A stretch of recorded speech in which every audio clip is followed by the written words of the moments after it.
ng taong bayan. Magandang hapon mga kabisdak. Pag-usapan po natin itong mga makakapal na mukha at mga bastos na politiko sa bansang Pilipinas under NGWM admin. Pero grabe ho, itong ginawa ni The Junior sa isang matanda dyan sa Cavite, talagang napahiya ho eh. Kitang-kita po sa video kung paano na-snub ang naturang matandang babae. Pero bago po ang lahat, mga kabistak, sa mga bagong pasok, baka pwedeng pa-like, pa-share at pa-subscribe. At maraming salamat sa patuloy na pagsuporta sa Berada Aguila. Lunes hanggang Biyernes, alas 2 ng hapon hanggang alas 3 sa DGAR 1026. At thank you so much din sa pagtangkilik ng ating video tuwing alas 6:30 ng hapon. Araw-araw po yan. At siyempre, mamaya, alas 8:30, live commentary at bisdakan. At magandang hapon po. Tara na, ito po ang ating pag-uusapan ngayong maulan na hapon ng Huwebes. Huwebes na ba ngayon? Baka mawawmali na naman ako. Nako!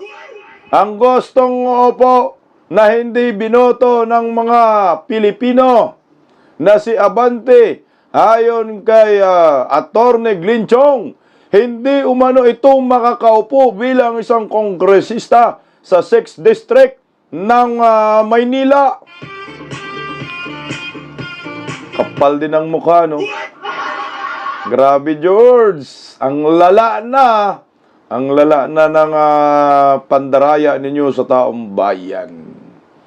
Ayun naman kay Atty. Glinchong, hindi daw ito makakaupo dahil hindi siya pinili ng taong bayan. At pag-usapan din po natin yung bidyong ito na hindi napansin ng mga Pilipino. Subalit tayo na ispatan natin. Tingnan mo yung nakakulay green. Talagang napahiya po yung matandang iyan. At gusto lang naman po magpasilpi kay NGWM. Ang problema, hindi niya pinansin, iniwanan lang ho. Nanay kasi, naka-green ka. Kaya yan po ang nangyayari. Patuplok po guys. Palike. O ito. Pakinggan po muna natin itong pahayag ni Atty. Glinchong tungkol po dyan sa kaguluhan. Animal talaga. Oy, Abante. Oy, mahiya ka. Sa 6th District ng Maynila. Kawawa naman tong si Joey. Oy, no? Pakinggan po natin mga kabisdak.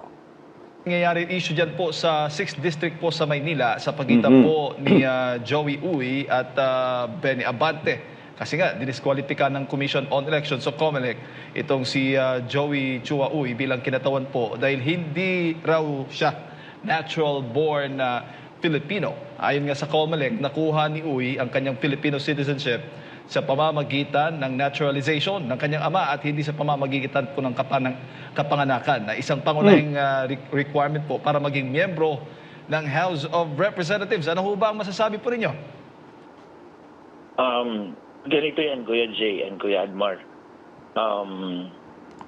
Ang objection ko dyan sa COMELEC is that they should have decided on that issue bago pa yung halalan. Correct. Hindi after na ng halalan na nanalo na yung si Joey Uy. Di ba? Correct. I believe that na-file yan before the elections. And kung makikita ninyo, minamadali nga ng 2nd Division. July 16 yata, dinisqualify nila si June 16. Dinisqualify nila si Congressman-elect Joey Uy, and then nag-file siya ng motion for reconsideration on June 23. And then dininay ng COMELEC Anbank yung motion for reconsideration by June 30. Before 12 noon, ni-release nila yung resolution. Minadali nga. So makikita po natin dyan yung attempt na ihabol talaga while the COMELEC still has jurisdiction. Kasi after June 30, after 12 noon, any question on the election, returns, or qualifications of members of the House of Representatives falls within the jurisdiction of the House of Representatives. So wala nang jurisdiction yung COMELEC. Opo. So it's not fair. It's not fair for the candidates na isabak mo sa eleksyon, sa halalan, gumastos yan, nag-exert ng effort yan para manalo, pagkatapos tatanggalan mo lang ng pwesto kung nanalo man. And this is not the only case actually. Nangyari din yan aside from the case of the Duterte Youth. And then yung kaso din ni Anarna sa Silang Cavite. He was also disqualified after the elections, after siya nanalo. And then pinapaproklama nila yung loser, yung second placer na si General Edward Carranza. Opo. Natalo din yun. So tatlo yan actually, sunod-sunod. Right after the elections.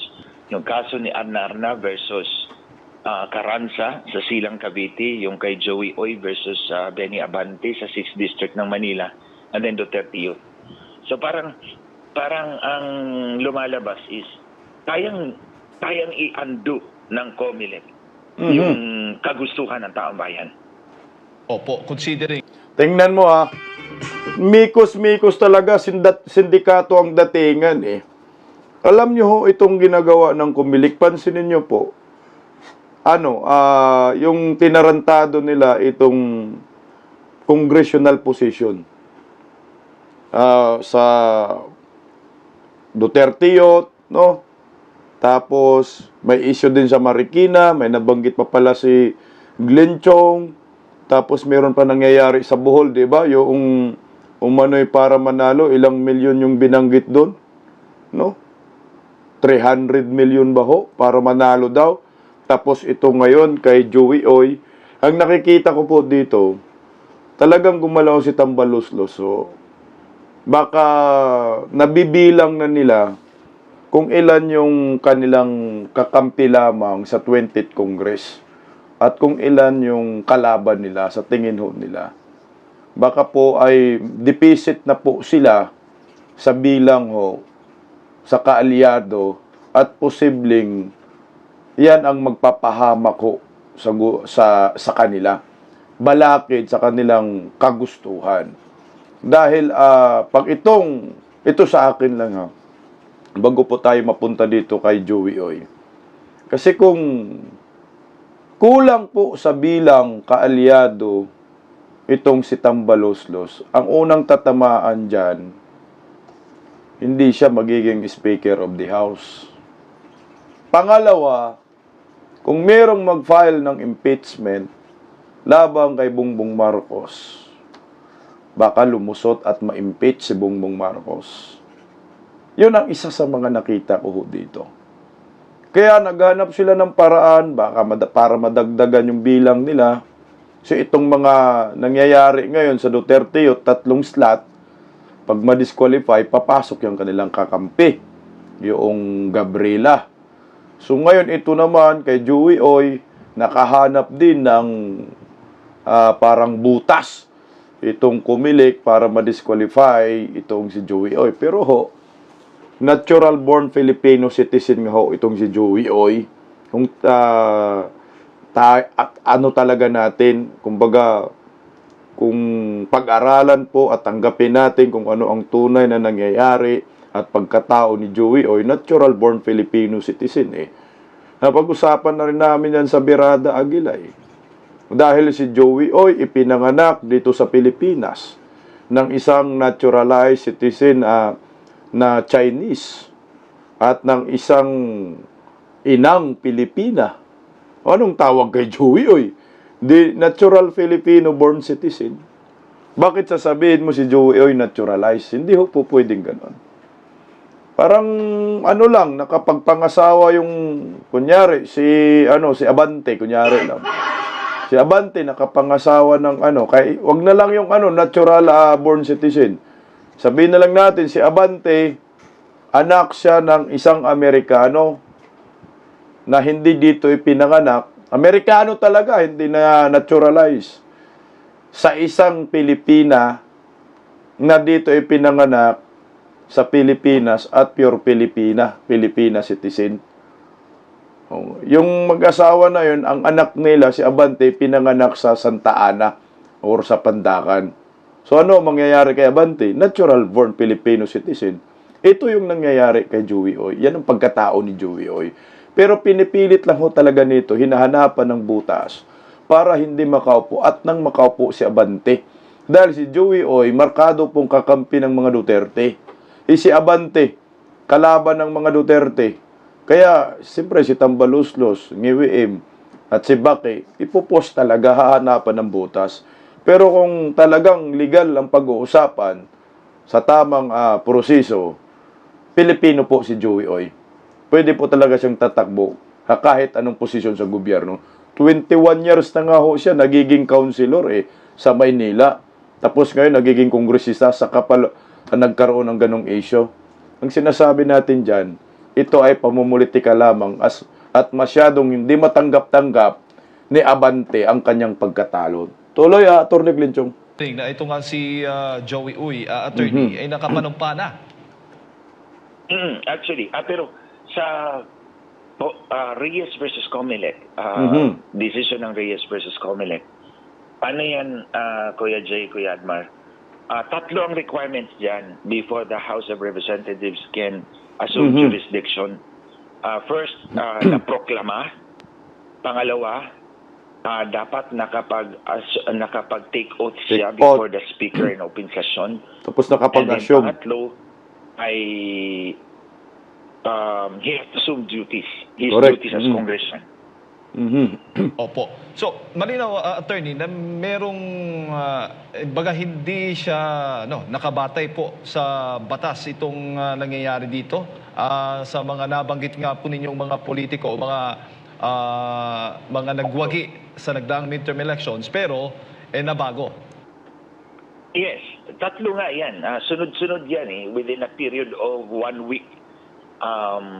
Inando ng COMELEC yung mga proclamation ng tatlong set of candidates. Kasi mayroong Duterte yun, di ba? Tatlong seats sila. I remember they got more than 2 million votes. Pinabaliwala yan ng COMELEC.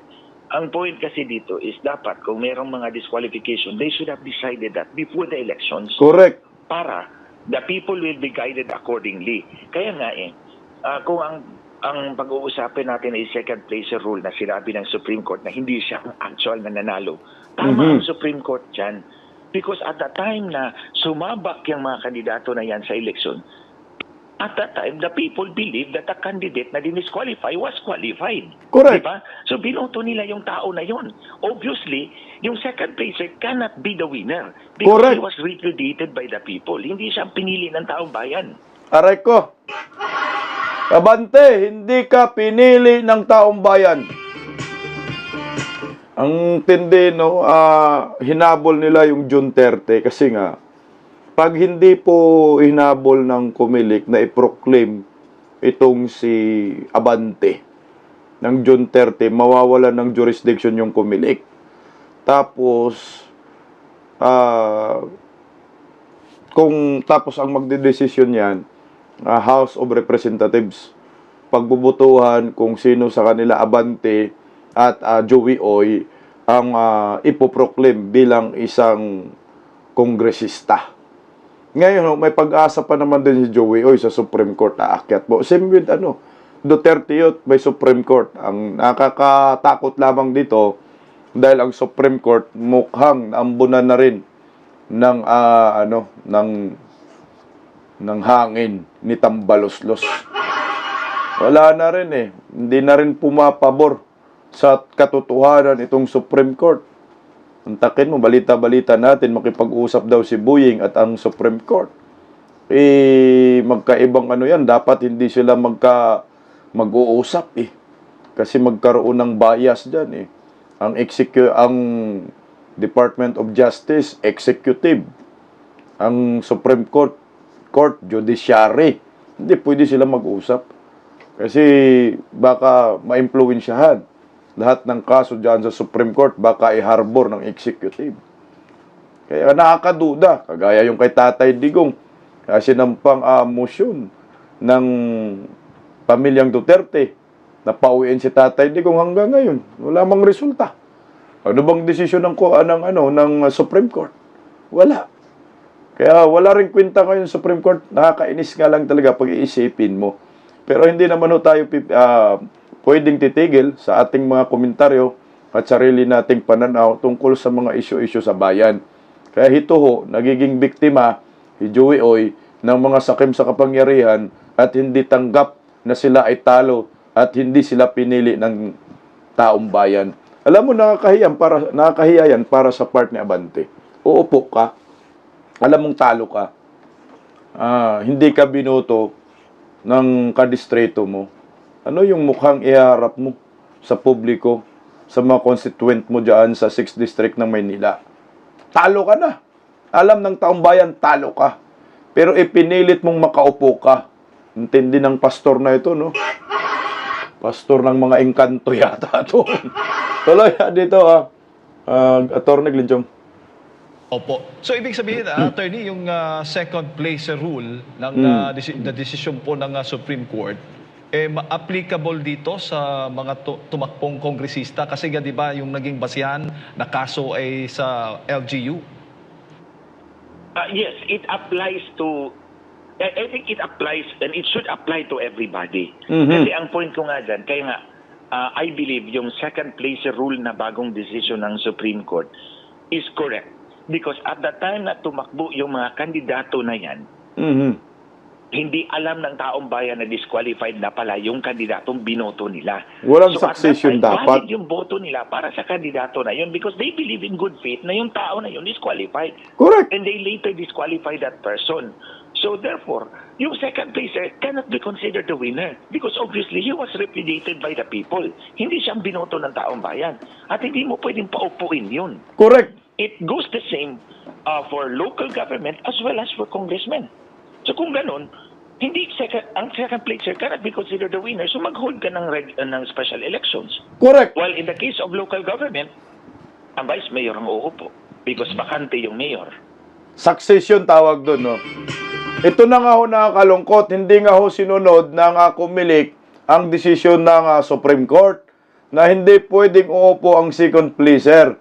Ang dapat gawin nila kung sakali talaga totoong na-disqualify at ma-disqualify itong si Joey Oy, hindi special election yung gagawin ho nila. Kagaya po doon sa I think doon sa, ang tawag doon, saan ba ito nang nangyayari doon sa Digamo case kay Tibis? Di ba ho? Noong tinanggal si Tibis sa representative, nagkaroon sila ng special election, walang succession na nangyayari. Isa pa ho ito, ang isa pinakamalaking questionable, nilabag mismo ng Comelec ang utos ng Supreme Court. O ang tanong, sino ba ngayon ang mas makapangyarihan? Comelec o Supreme Court? O, dyan tayo. Nabuisit na naman. Tuloy, attorney. Opo. Pero dito po sa kaso ni Uy at laban kay Abante, dahil nga diniskwalipika ng Comelec si Uy at idineklarang panalo itong si Benny Abante, anong mangyayari po nito? Ano bang remedyo ang gagawin ni Uy dito, attorney? Supreme Court. At sino ba ang formal na uupo talaga bilang kongresista? O kung habang may apela pa sa Supreme Court, wala pang may dideklarang kongresista o representative dyan sa 6th District ng Manila? Nag-file, Kuya Jay, Kuya Admar, si Congressman-elect Joey Uy ng certiorari sa Supreme Court questioning the decision of the Comelec and Bank. Grave abuse of discretion yan.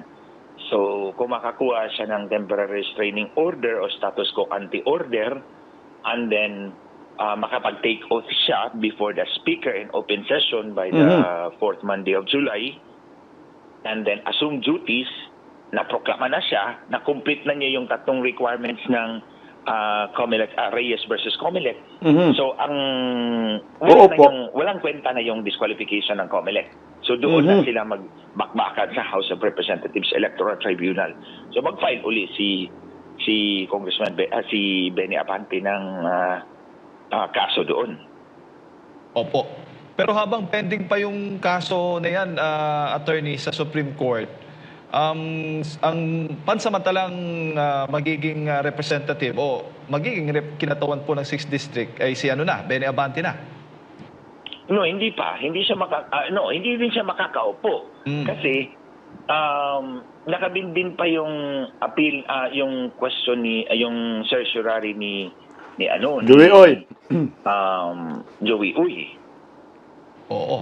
Paano yan kung wala pang desisyon? Hindi naman natin pinapangunahan ng Korte Suprema. Sa dami pong mga inaasikaso po nila. Kung wala pong desisyon pa, so magiging pending pa. Mananatiling wala pang kakatawan dyan sa 6th District ng Manila. No, at the time na ni-release ng COMELEC yung kanilang resolution, that would be before June 30. So kung walang temporary restraining order or status quo ante order,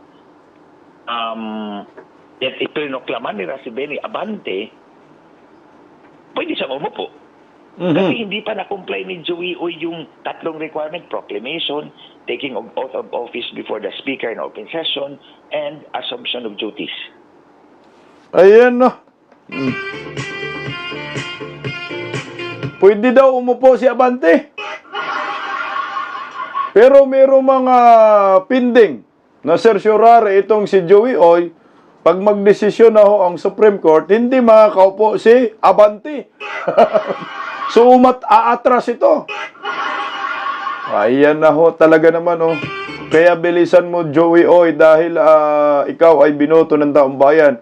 At sana yung 6th District po ng Maynila, yung mga bumoto kay Joey Oy, ipagtanggol nyo po ito. Araw-arawin nyo po yung inyong kilos protesta dyan sa harapan ni George Garcia. Kasi harap-harapan po, ninakaw ho sa inyo yung inyong kapangyarihang bumoto sa tamang tao.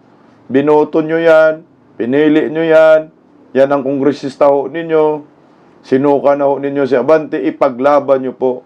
Talagang ang kakapal ng mga mukha, no? Pero may laban pa yan. Last Supreme Court, sana hoy, itong Supreme Court ay hindi masupalpal ng milyones. Itong mga judge dito, wala na rin kwentang Pilipinas pag ganoon. No? O ito mga kababayan ko, speaking of makapal ang mukha, ito talaga sobrang kapal ng mukha yung pag-uusapan natin. Diba talaga? Uso na ngayon mga kakapal na mukha, no? Uso na ngayon ng traidor na tao sa panahon ni UM. O ito mga bisdak, pambihira, no? Itong si Bongbong Marcos ay pumunta ho ng Cavite. So ngayon ho, siyempre, nandun na naman, ang budol na naman sa Cavite, sa Bacoor. Alam nyo ho ba, anong ginawa doon? Ayan, nagpasikat na naman sa mga taga Bacoor na di umano'y merong 20 pesos per kilong bugas, buk-buk pa. At magulat-gulat ka ho dito, mga kababayan ko, bago po natin i-play yung talagang merong isang matanda na napahiya ho dito sa insidenteng ito. Gusto lang naman po siya mag-selfie kay NGWM. Napahiya pa. Oh, yung nakakulay green. Pero bago po iyan, narito po, meron pa po akong i-play na video at medyo mahina yung boses ni NGWM dito. Iwan ko ba, ba't nahina siya dito? Na-mute yata siya. Mahina at dito po, makikita po natin, mapakinggan, mapanood po natin kung paano po yung pambubudol niya sa taong bayan. Na di umano'y 20 pesos per kilong bugas animal, pakupal, paipal lang. Ha? Pakinggan natin anong sistema. Grabe nyo, hopong na ha. Ayan ha, nabubonistang tanganista. Ay, ayan ha, presidente niya, pakinggan natin. Para tignan kung paano ang sistema sa pagbigay sa ating mga sa ating mga single parent at sa mga 4-piece na binibigyan natin ng 20 pesos na kada kilo ng bigas. Tingnan mo ha. Narinig nyo yung pambubudol niya?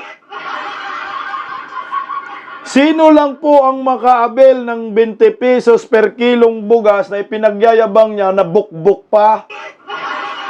Senior citizen, PWD, 4-piece member, single parent. Yan lang ang pwede. Malamang may limit. 2 kilo lang siguro. Nyor, NFA yan, Nyor. May limit talaga, Nyor. Tangina, no? Sa panahon ni Tatay Digong, wala man limit sa NFA. At hindi naman sinabi ni Tatay Digong na, Senyor kang bibili. PWD lang. Single parent, 4 piece lang ang bibili. Walang ganoon. Lahat ay pwedeng bibili. Kay Tatay Digong, 27. Nakabila ko 25, 27. NFE. Pero ito kay Ngiwem, ginawang 20. Abonado pa tayo dito. Wala lang. Para mapagtakpan lang niya yung budol-budol niya na magkakaroon ng 20 pesos per kilong bigas. Harap-harapang panluloko ho ito. Tika. Nyor. Kinig ka nga, Nyor. Ang kumakain lang ba ng bigas ay senior citizen lang? Kumakain lang ba ng bigas ay PWD lang? Ang kumakain lang ba ng bigas ay 4-piece membro lang? Kumakain ba ng bigas ay single parent lang? Tanga mo kung yun nasa isip mo, Nyor. Lahat tayo, basta tao, nangangailangan ng bigas. Pero anyway, bigas na yan, NFA naman yan eh. Mabaho nga, mabantot daw. Pambubudo lang, kunyari lang, that's part of ano pa rin. Sabi ni Vice President Inday Sara, pang i-scam. Bilang isang scammer. Isipin mo, ang daming mga Pilipino na nagugutom under ngagba admin sa mahal ng bilihin, sa mahal ng bigas. Ayan, pinipili talaga niya. Pakinggan niyo po yung susunod na pangyayari. Kasi yung nagbibideo, sabi niya na, Mr. President, pa-shout out naman, iba yung sagot.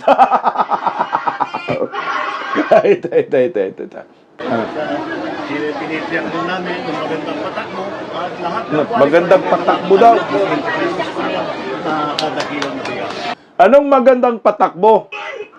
Magandang pagpapatakbo, honghang animal talaga naman. Oh. Bodol Pamor! Pakinggan natin yung susunod po tayo na grabe na maga na siya, no? Dami na sigurong kinain ito na ginto. Grabing namaga na, Nyor. Tigilan mo na yan, Nyor. Oh. Mr. President, pa-shoutout naman po sa Bacoor at home ka dito. Okay Mr. President, pa-shoutout naman po sa Bacoor at home ka dito. Tingnan mo yung sagot. Marami akong kaibigan dito na umpisa ng ating dating mayor.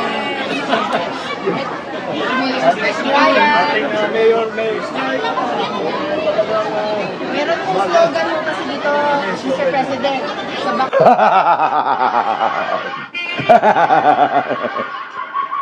Ang layo ng sagot. I-shout out mo lang. Ang at home ka dito. Kasi may slogan sila, at home ka dito. Kinurik pa ni sino yan? Rebilla. Kailan ni Mercado, asawa ni Bong Rebilla. Siyempre, lagi ako dito. Marami akong kaibigan dito, madalas ako dito. I-shout out mo lang yung at home ka dito, buing ka. Tingnan mo, sumingit sila ni Mercado dyan, oh. Bacoor at home ka dito. Inyo, Cavite.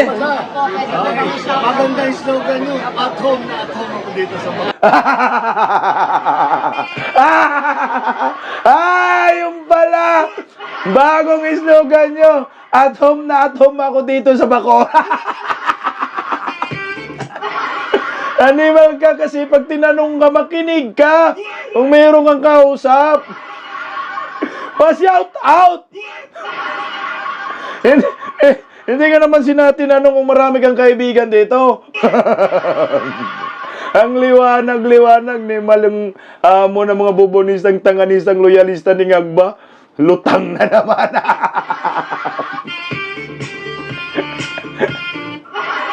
Wala pa yung gustong magpasilpi Ang laki ng problema itong taong ito. Bungol siguro ito. O nasubrahan sa pulbos. Shout out. Hindi naman sinabi kung meron kang kaibigan dito. Lagi ka bang dito? Tumutuli-bagbag Ang layo-layo ng kanyang sagot sa kagustuhan ng nagtatanong, sumisigaw, pa-shout out lang. dapat sinabi mo lang, shout out po sa mga Pilipino. At home ka dito sa Bakura. Loser! Tigilan mo na yan, Yor. Nakakatuyo ng utak. Sabi nga ni Tatay Digong, pag masubrahan daw talaga sa pulbos, natutuyo yung utak, kumikitit. Yung utak lumiliit, no? Kaya wala nang tamang pag-iisip, kaya ang resulta, wala na. Useless na sa bayan. Hindi talaga. Ito yung moment na talagang magugulat ka po dito. Ako po'y naawa lang dito sa isang matanda. Iwan ko kung panapan ba talaga siya kay Ngiwim. Gusto kasi mag-selfie. Pero siguro, nakita ni Dayon Jr., nakagreen yung matanda. Akala siguro niya, Inday Sara Duterte.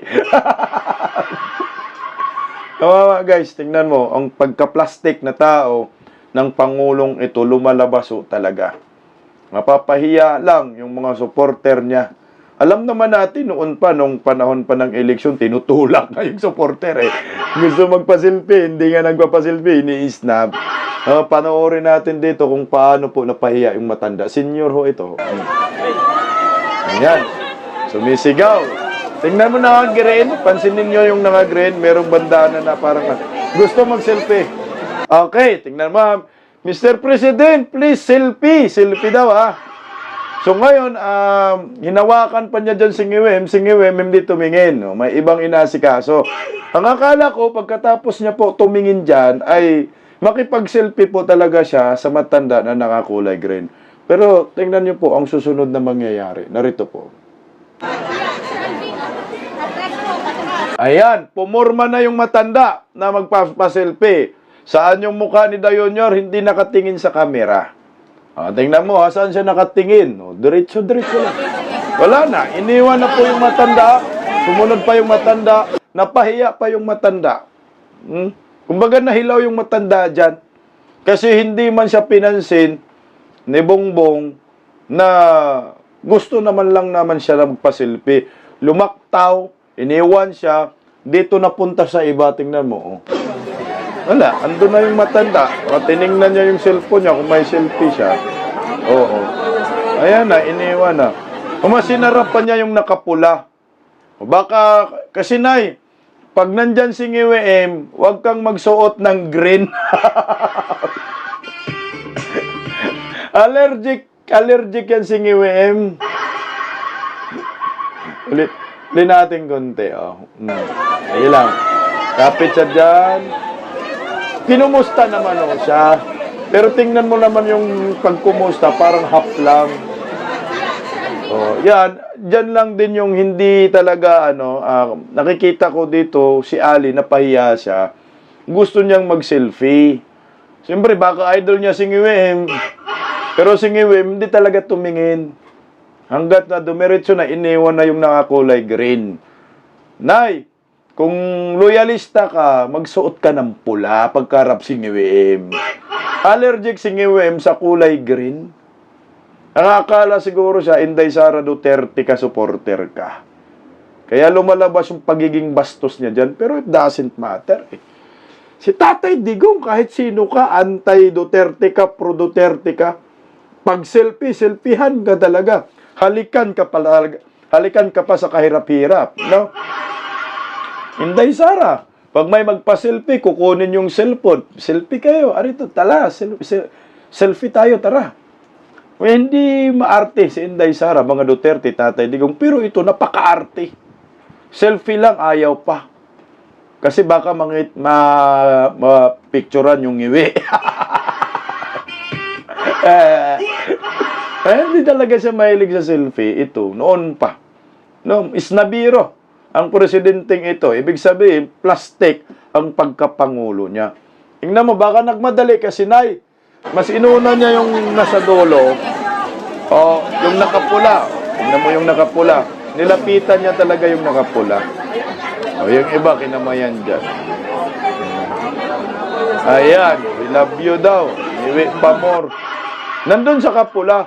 Baka naman kasi, Nay, nagmamadali, Nay, dahil may duty pa niya. Ma-duty pa niya si Ngiwem dyan ay magtitinda ng bugas. Ayan eh.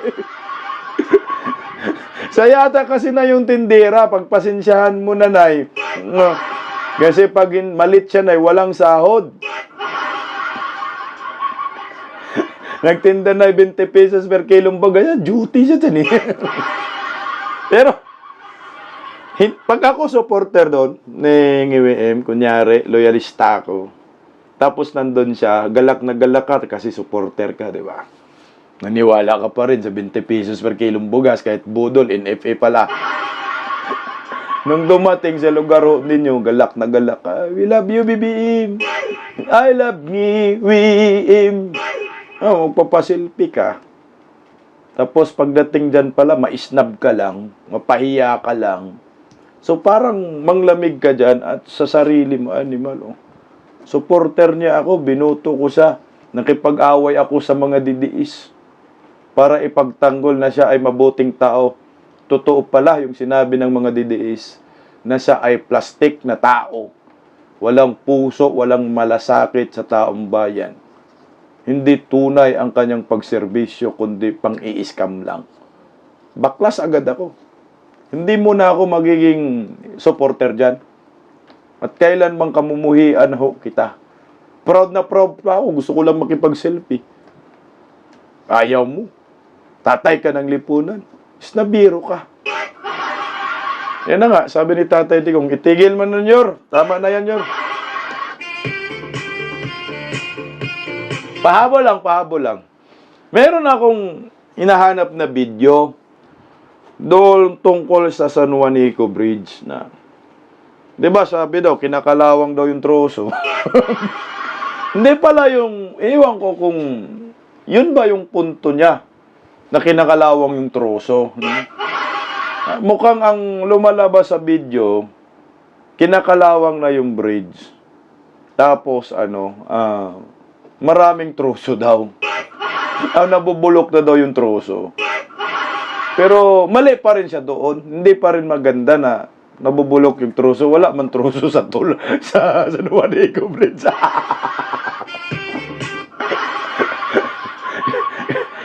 Kasi kung troso yung ginagawa sa San Juanico Bridge, hindi tatagal dyan. Puro bakal ba siguro yan sa ilalim? Bakit may troso? Nagdrama lang. Play ko lang konti. Oh. Ito yung video. Tingnan mo. Pero ito yung ilalim. Kalawang na lahat. Bumibigay na yung mga troso. Ito yung ilalim, kalawang na lahat, bumibigay na yung troso. Pero wala pong troso talaga sa San Juanico Bridge. Ewan ko lang kung sino yung tinutukoy niyang kalawang dito. Kinakalawang daw yung ilalim eh. Baka yung troso nga. Alitin natin, tingnan mo. Baka yung troso nga. No. Pero ito yung ilalim. Ito yung ilalim. Kalawang na lahat. Kinakalawang na lahat. Mga troso. Kinakalawang na daw lahat. Pero dumugtong siya na bumibigay na yung mga troso. So mukhang yung troso nga yung kinalawang. Pero wala naman talagang troso sa San Juanico Bridge, Nyor.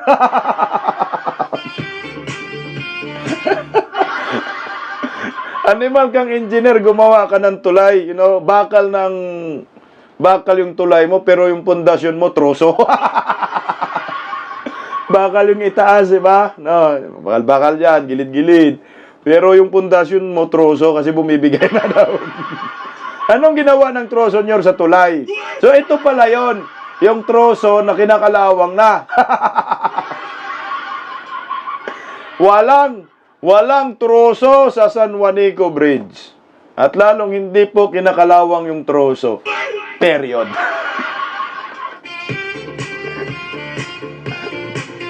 Yun pala yun, mga kabisdak.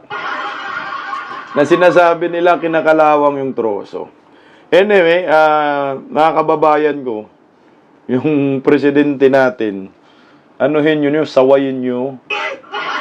Lalo na po yung mga supporters ni Ngiwem, sawayin nyo na, sitahin nyo ba, Mr. President, mali-mali yung ginawa mo. Itama nyo, baka hindi niya alam na mali yun. Tapos papalabas pa ninyo sa social media, ay gagi na talaga. Gaya yung sa Bacoor, pa-shout out lang kung ano-anong pinagsasabi. Mr. President, pa-shout out. At home ka dito sa Bacoor. Uy, lagi ako dito. Madalas ako dito, marami akong kaibigan dito. Maraming kaibigan o rebelya. Ewan ko kung magkaibigan sila. Buyeng Rimulya. Yan, Rimulya Brothers. Talagang magkaibigan ho sila. Anyway, yan po ang ating pinag-uusapan ngayong hapon, alas 6:30. Mamaya po, kita-kits po tayo, alas 8:30. Live commentary dito sa Bisdak Pilipinas. Bisdak Pilipinas, God first. Maraming salamat.